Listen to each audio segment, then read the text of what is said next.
2025년 부활절 예배를 사도신경으로 신앙 고백을 드림으로 하나님께 예배를 드리겠습니다.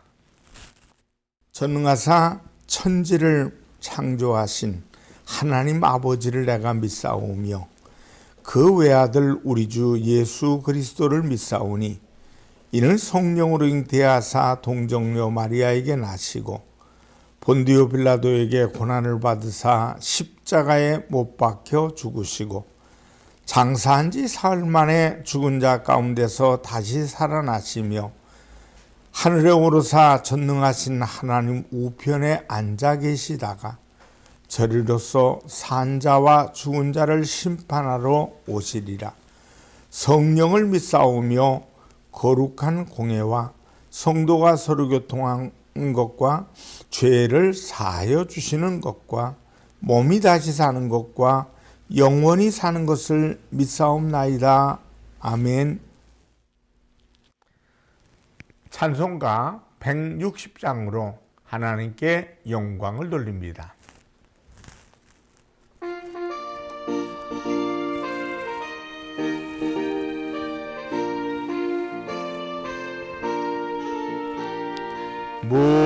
무덤에 머물러 예수 내 구주 새벽 기다렸네 예수 내 주 원수를 다 이기고 무덤에서 살아나셨네 어둠을 이기시고 나와서 성도와 함께 길이 다스리시네 사셨네 예수 다시 사셨네 헛되이 지키네 예수 내 구주 헛되이 봉하네 예수 내 주 원수를 다 이기고 무덤에서 살아나셨네 어둠을 이기시고 나가서 성도와 함께 길이 다스리시네 사셨네 예수 다시 사셨네 거기 못 가두네 예수 내 구주 우리를 살리네 예수 내 주 원수를 다 이기고 무덤에서 살아나셨네 어둠을 이기시고 나와서 성도와 함께 길이 다스리시네 사셨네 예수 다시 사셨네. 기도하겠습니다. 하나님 아버지, 우리를 위해 죽으셨다가 사흘 만에 살아나신 주님을 찬송하고 감사드립니다. 내 죄값은 사망인데 내 죄값을 위해 죽어주셨고 죽으심으로 끝난 것이 아니라 다시 살아나심을 통해 우리에게 영원한 생명을 주심을 감사를 드립니다. 세상 끝날까지 주님과 동행하는 우리들 어디를 가든 무엇을 하든 주님 나라 주의 영광을 아름답게 증거하는 아름다운 우리의 모습이 되도록 인도하여 주시옵소서. 오늘 부활절 예배를 통해 다시 사신 예수님을 찬송하며 평생에 우리는 주님 은혜 가운데 사망과 저주를 아버지 이기고 또 하나님의 은혜 가운데 승리하셨음을 늘 우리 가슴에 깊이 새기고 우리 믿음 안에 확실한 증거가 되도록 인도하여 주시옵소서. 주님이 우리를 축복해 주시옵소서. 늘 어디를 가든 무엇을 하든 함께 하시옵소서. 예수님의 이름으로 축복하며 기도드리옵나이다. 아멘. 하나님 말씀은 빌립보서 3장 10절 말씀부터 16절 말씀까지가 되겠습니다. 내가 그리스도와 그 부활의 권능과 그 고난에 참여함을 알고자 하여 그의 죽으심을 본받아 어떻게 해서든지 죽은 자 가운데서 부활에 이르려 하노니 내가 이미 얻었다 함도 아니요 온전히 이루었다 함도 아니라 오직 내가 그리스도 예수께 잡힌 바 된 그것을 잡으려고 달려가노라. 형제들아, 나는 아직 내가 잡은 줄로 여기지 아니하고 오직 한 일, 즉 뒤에 있는 것을 잊어버리고 앞에 있는 것을 잡으려고 표대를 향하여 그리스도 예수 안에서 하나님이 위에서 부르신 부름의 상을 위하여 달려가노라. 그러므로 누구든지 우리 온전히 이룬 자들은 이렇게 생각할지니 만일 어떤 일에 너희가 달리 생각하면 하나님이 이것도 너희에게 나타내시리라. 오직 우리가 어디까지 이르렀든지 그대로 행할 것이라. 빌립보서 3장 10절로 16절 말씀을 통해 부활의 신앙, 이런 제목으로 은혜를 나누겠습니다. 생명에는 세 가지의 신비가 있습니다. 첫째는 출생의 신비. 모태에서 생명이 자라고 그 생명이 출생하여 자라고 자라면서 지혜와 지식이 자랍니다. 육체가 자라는 그것이 너무 신비합니다. 둘째는 죽음의 신비입니다. 죽음도 생명의 연장입니다. 죽음은 모든 것을 허뭅니다. 참으로 공평합니다. 잘 사는 사람이나 못 사는 사람이나 배운 사람이나 못 배운 사람이나 강한 자나 약한 자나 영웅호걸 할 것 없이 이 죽음은 모든 것을 종료시킵니다. 누구나 할 것 없이 죽음에는 예외가 없습니다. 뇌물로도 통하지 않는 것이 바로 죽음입니다. 죽음은 단회적입니다. 몇 번의 기회가 주어지는 것이 아닙니다. 그래서 신비입니다. 셋째는 부활의 신비입니다. 예수님께서 우리에게 보여주신 바로 부활의 신비가 있습니다. 세상 사람들은 앞에 두 가지만 체험하지만 예수를 믿는 우리는 이 부활의 신비를 체험하게 될 것입니다. 부활의 영광에 참여하게 됩니다. 주님은 바로 이 부활을 우리에게 보여주시기 위해 오셨습니다. 그 귀한 역사를 부활의 아침에 보여주셨습니다. 그리고 오늘 우리에게 소망으로 주셨습니다. 이 부활이 우리의 신앙이요, 신앙인의 소망이요, 신앙인의 최종적인 목표입니다. 사랑하는 성도 여러분, 이 부활 신앙에 대한 확실한 믿음을 가지고 계십니까? 우리는 이 믿음과 소망을 가지고 나아가야 합니다. 주님과 함께 부활의 영광에 참여한다는 소망이 여러분에게도 충만하게 있기를 주님의 이름으로 축원합니다. 바울은 이 소망을 가지고 있는 사람입니다. 이 목표를 위하여 다른 것은 다 잊어버려도 좋다고 합니다. 그리고 이 목표를 향해서 그는 달려간다고 했습니다. 첫째, 그러기 위해서 그리스도를 알고 부활의 권능을 알고자 한다고 했습니다. 우리가 부활에 참여하기 위해서는 특별히 부활의 의미와 부활의 권능을 알아야 합니다. 그 의미와 능력을 모르고서는 부활을 생각할 수 없습니다. 부활이라는 것이 무엇입니까? 부활이라는 것은 이런 것입니다. 부활이란 신앙의 보증입니다.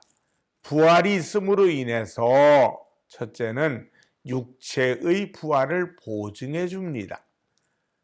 요한복음 11장에 보면 나사로의 부활 사건이 나옵니다.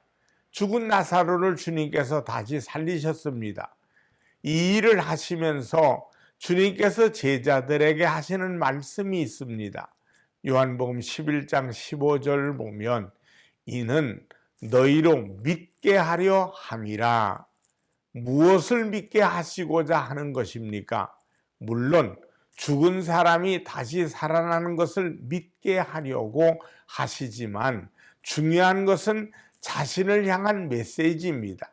주님이 십자가에 죽으셨다가 3일 만에 다시 살아나실 것에 대한 암시입니다. 주님의 부활은 우리가 다시 살아날 것에 대한 증표입니다. 주님은 잠자는 자들의 첫 열매, 부활의 첫 열매가 되셨습니다. 주님이 다시 사심으로 인해서 장차 믿는 자들의 부활에 대한 증표로 보여주신 것입니다. 둘째는 부활은 영생을 보증하는 것입니다. 부활의 목적은 영생을 위한 것입니다. 우리의 영혼만이 사는 것이 아니라 신비한 몸으로 부활해서 변화된 몸으로 부활해서 하나님 나라에서 영원한 삶을 누릴 수 있도록 하기 위해서 우리를 다시 살리신 것입니다.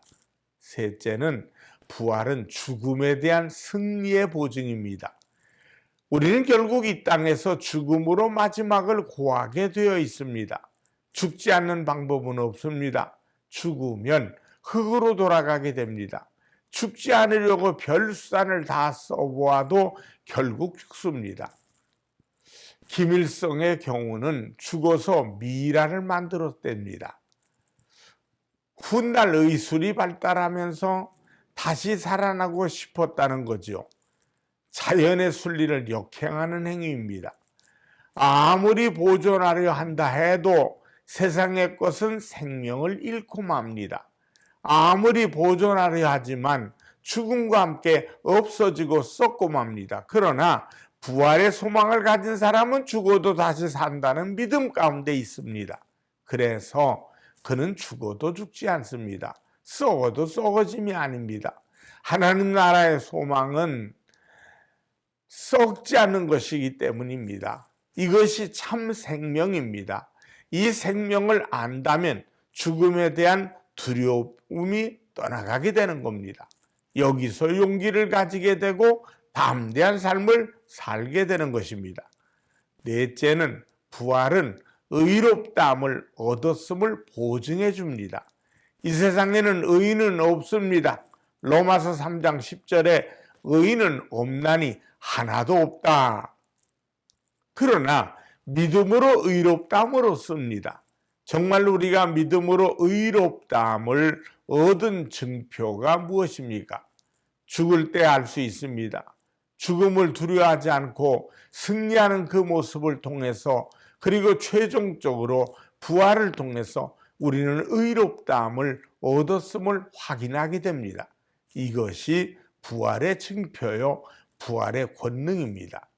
우리는 이것에 대한 믿음이 있어야 합니다. 이러한 것으로 인해 바울은 그리스도의 이 부활에 참여하여 부활에 이르기를 원한다고 합니다.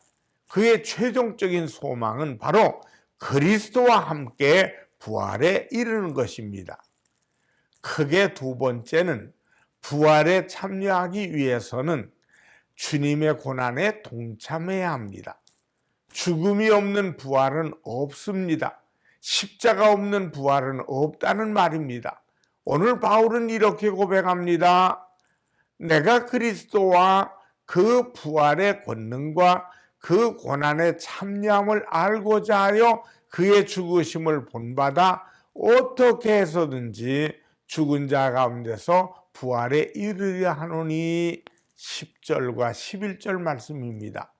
내가 그 부활의 권능과 그 고난의 참여함을 알고자 하여 그의 죽으심을 본받아라고 고백하는 것을 보십시오. 그리스도의 죽으심을 본받겠다고 합니다. 그래서 사도 바울은 나는 날마다 죽노라고 말합니다. 왜 날마다 죽겠다고 고백하는 것입니까? 죽음이 있을 때 비로소 다시 태어남의 생명이 있기 때문입니다. 여러분, 주님께서 십자가에 죽으심이 없었다면 부활의 영광은 존재할 수 없습니다. 부활의 영광을 얻으려면 반드시 죽어야 합니다. 그런데 사람들은 어떻습니까? 영광은 원하면서 죽음은 원치 않습니다. 축복은 원하면서 십자가는 지지 않으려고 합니다. 고난 없는 영광을 원합니다. 그러나 바울은 그리스도의 고난에 참여하겠다고 합니다. 그리스도의 죽으심을 본받겠다고 고백합니다. 그래서 어떻게 해서든지 죽은 자 가운데서 부활에 이르려 한다고 고백하는 것입니다. 매년 부활절이 가까워오면 세계에서 몇 사람이 십자가에 못 박히는 퍼포먼스를 합니다. 특별히 필리핀에서 연례적으로 한 사람씩 십자가에 매답니다. 필리핀의 빰빤가라는 곳에 실제로 사람을 십자가에 못 박는 행렬로 유명한 곳입니다. 한 번은 그 장면을 영상으로 보았는데 정말 생사람의 손에 못을 박더군요. 저들은 미리 칼로 등에 상처를 내고 준비한 채찍으로 스스로 등을 칩니다. 사방에 핏자국이 퍼지고 유혈이 낭자합니다. 여러분, 이렇게 한다고 해서 주님의 고난에 참여하는 것입니까? 그렇지 않습니다. 이는 십자가 고난의 참뜻을 이해하지 못한 광신자들의 행동일 뿐입니다. 주님의 고난에 참여하는 것은 같은 마음이 되는 것입니다. 주님과 같은 마음, 같은 안타까움, 애통한 마음, 그것을 가지고 아픔을 나누는 것입니다. 주님의 십자가를 생각하면서 나도 그 아픔을 함께 짊어지는 것입니다. 금식하면서 묵상하면서 증거하면서 말입니다. 믿지 않는 사람에게 있어서는 그 십자가의 의미가 그렇게 중요하지 않습니다. 그러나 오늘 우리에게 있어서는 생명의 십자가요, 이것은 하나님의 지혜요, 하나님의 능력입니다. 그리고 우리가 주님의 고난에 참여하는 또 하나의 방법은 자기를 부인하고 자기 십자가를 지는 것입니다. 곧 자기를 죽여야 합니다. 자신의 가치, 욕심, 자신의 성질, 자신의 방법을 죽이는 것입니다. 주님을 따르는 자의 삶은 그러한 것입니다. 주님께서 길 가실 때 한 서기관이 예수님을 따르고자 했습니다. 그는 주님의 말씀과 능력을 보면서 처분을 따라야 되겠다는 마음을 굳히고 주님께 요청합니다. 그런데 주님께서는 그 요청에 대해서 이렇게 대답합니다. 누가복음 9장 58절에 보니까 여우도 굴이 있고 공중에 새도 집이 있는데 인자는 머리 둘 곳이 없도다 하시고, 이게 무슨 말씀입니까? 왜 그의 요청에 이런 말씀을 하십니까? 순수하지 못한 그의 마음을 주님께서 읽으셨습니다. 자기 욕심, 자기의 욕구를 얻기 위해서 했기 때문입니다. 그는 열광하는 군중들이 예수님을 따르는 것을 보고 예수님의 제자가 되기로 결정했던 것입니다. 그러나 이런 마음으로는 따를 수가 없습니다. 따를 수 없을 뿐더러 영광에 참여할 수도 없습니다. 명심해야 합니다. 바울이 그리스도로 인하여 자기가 소중하다고 생각하는 것을 다 버린다고 앞에서 고백하는 것을 볼 수 있습니다. 인간적으로 자랑할 수 있는 여러 가지 조건을 그는 버린다고 합니다. 그리고 그리스도의 부활에 참여하기 위하여 고난에 참여하면서 주님의 죽으심을 본받아 죽은 자 가운데서 부활에 이르고 싶다고 합니다. 그는 날마다 죽는다고 고백합니다. 새벽 기도를 하다 보면 사실 피곤하지 않은 사람이 없습니다. 힘이 드는 부분도 있습니다. 어떤 때는 12시가 넘고 1시가 넘어서 자야 하는 때도 있습니다. 그래서 피곤하고 힘이 들어서 더 자고 싶고 쉬고 싶습니다. 그러나 나를 죽이고 나를 부인하면서 더 함께 기도하고 하나님의 나라와 의를 구하는 것입니다. 이것이 자기를 부인하는 것입니다. 자기 부인 없이 십자가를 질 수 없습니다. 십자가 없는 영광은 없습니다. 여러분이 영광을 얻기 원한다면, 여러분이 부활의 영광에 참여하기를 원한다면 고난의 의미를 알고 그 가운데 참여하십시오. 자기를 부인하고 자기 십자가를 지십시오. 그렇게 할 때 여러분은 하나님의 영광에 참여하게 될 것입니다. 셋째, 그리할 때 표대를 향하여 달려가는 삶을 살게 됩니다. 바울은 이렇게 고백합니다. 오늘 본문 12절을 보니까 내가 이미 얻었다 함도 아니요 온전히 이루었다 함도 아니라 오직 내가 그리스도 예수께 잡힌 바 된 그것을 잡으려고 달려가노라. 그에게 있어서 이제 목표는 바로 주님과 하나 되어 부활의 영광에 참여하는 것입니다. 그것이 최종적인 목표요 소망입니다. 그리고 그 후에 부름의 상을 얻기를 기대하고 있습니다. 하나님 나라에서 하나님께 받을 상급을 기대하고 있는 것입니다. 그러기에 그는 뒤의 것을 잊어버린다고 하고 있습니다. 사랑하는 성도 여러분, 여러분 안에 있는 부활 소망으로 인해 이제 우리의 최종적인 목표를 여기에 두십시다. 우리의 최종적인 목표는 우리가 주님을 따르고 주님과 함께 부활하여 영광에 참여하는 것이 되어야 합니다. 그렇게 할 때 우리의 삶은 의미가 있습니다. 이 현재의 삶이 더 의미가 있고 더 달려가는 삶이 될 수 있습니다. 어거스틴은 어머니 모니카의 기도로 방탕한 생활에서 회심해서 주님의 제자로서의 삶을 삽니다. 어거스틴은 어머니를 모시고 말년을 보냈는데 어느덧 어머니가 나이 많아 세상을 떠나게 되었습니다. 어거스틴에게 이 어머니는 참으로 소중한 분입니다. 너무나도 안타까워할 때 어머니는 말합니다. 내 아버지는 아프리카에 묻혔다. 나도 그 곁에 묻히기를 원했었다. 거기에는 내 무덤도 준비되어 있다. 그러나 아들아, 나를 아무데나 묻어다오. 하나님께는 먼 곳이 따로 없단다. 부활의 신앙을 가진 사람, 영원한 생명을 바라볼 때 아무데나 묻히면 어떠니? 내가 부활한 주님을 뵙고 또 앞으로 너를 보게 된 것인데 내 장래 같은 것이 무슨 문제가 되느냐? 부활신앙을 가진 사람은 모든 것을 초연합니다. 그에게는 원수가 없습니다. 죽음도 문제가 되지 않습니다. 언제고 죽음이라는 문을 통해서 주님 앞에 갈 것이니까 말입니다. 부활신앙은 소망입니다. 표대입니다. 죽음의 신비를 벗어나 부활의 신비에 들어가 주님의 부활의 영광에 참여하기를 굳게 믿을 수 있는 것입니다. 사랑하는 성도 여러분, 오늘 이 바울의 고백이 우리의 부활신앙 고백이 될 수 있기를 주님의 이름으로 축원합니다. 기도하겠습니다.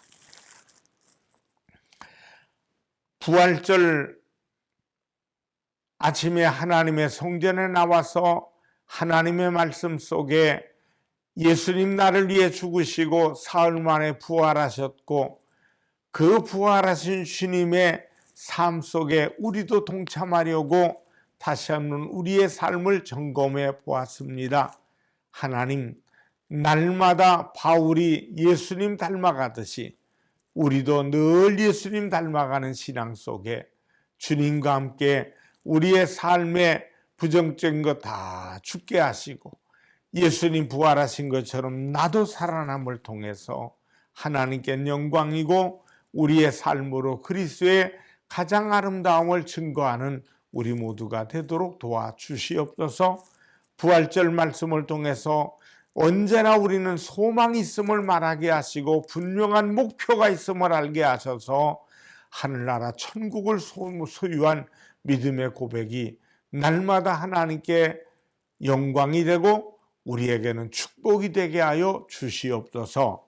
예수님의 이름으로 축복하며 기도드리옵나이다. 아멘. 헌금을 위해 축복합니다. 하나님 아버지께 부활절 감사 예물을 믿음으로 심었습니다. 주일 감사, 선교, 건축, 하나님의 것을 구별한 10의 1조를 드렸사오니 하늘의 복과 땅의 복을 체험하는 씨앗 되게 하여 주시옵소서. 천배 만배로 갚아 주시옵소서. 예수님의 이름으로 축복하며 기도드리옵나이다. 아멘. 축도하겠습니다. 지금은 우리 주 예수 그리스도의 은혜와 하나님 아버지의 무한하신 사랑하심과 성령님의 충만 교통하심이 예배드리며 영광되는 모든 이들에게 이제부터 영원토록 함께 하시기를 간절히 축원하옵나이다. 아멘.